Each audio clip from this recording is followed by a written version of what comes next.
Coach কাবরেরাকে পরিবর্তনের জন্য যখন চারদিক থেকে কথা হচ্ছে, আলোচনা হচ্ছে, দাবি উঠছে, তখন ফুটবল ফেডারেশনের কিছু কর্মকর্তা আবার নতুন এক ধরনের অজুহাত দাঁড় করানোর চেষ্টা করছে। তাদের সেই অজুহাতটা কি জানেন? যে আমরা যদি এই মুহূর্তে কাবরেরাকে বাদ দেই, বাদ দিয়ে নতুন কাউকে আনি, সেটা মোটামুটি মানের একজন ভালো মানের কোচ আনতে যাই, তাহলে তাকে অনেক টাকা বেতন দিতে হবে। এই টাকা আমরা কিভাবে পাবো? এত টাকা কি আমাদের হাতে আছে? প্রথম কথা, আপনি যদি ভালো রেজাল্ট চান, ভালো কিছু করতে চান, আপনাকে টাকা বিনিয়োগ করতে হবে। টাকা কোথায় পাবেন? এটা হচ্ছে আপনারা ওই চেয়ারে বসে আছেন, ব্যবস্থা করবেন, এটা স্বাভাবিক।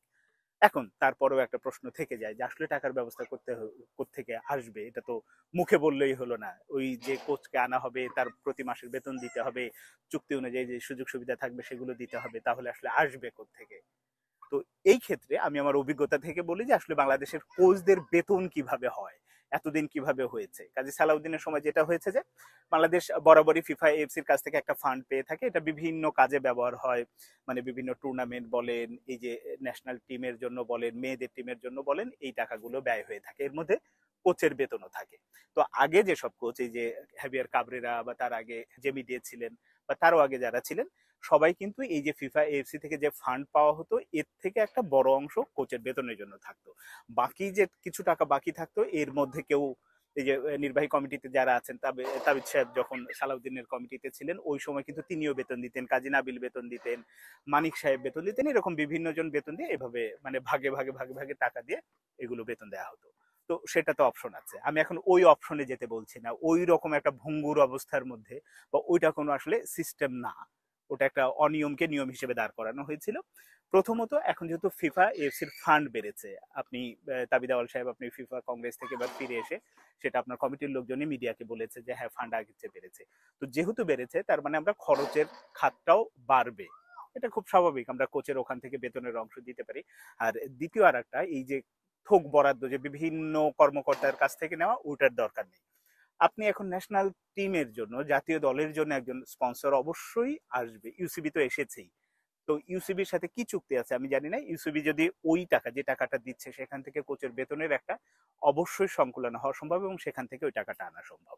সঙ্গে কিট স্পন্সর, আমি তো সেই শুরু থেকে বলছি যে ওটা কোনো চুক্তি হয়নি। ফাহাদ করিম সাহেব বা আরো গুটি কয়েক কর্মকর্তা তাদের ভাই ভাতিজার মাধ্যমে বিজনেসটা করে নিচ্ছেন, বরাবরই তাদের ফায়দা লুটছেন, কিন্তু ফুটবল ফেডারেশন লাভবান হচ্ছে না।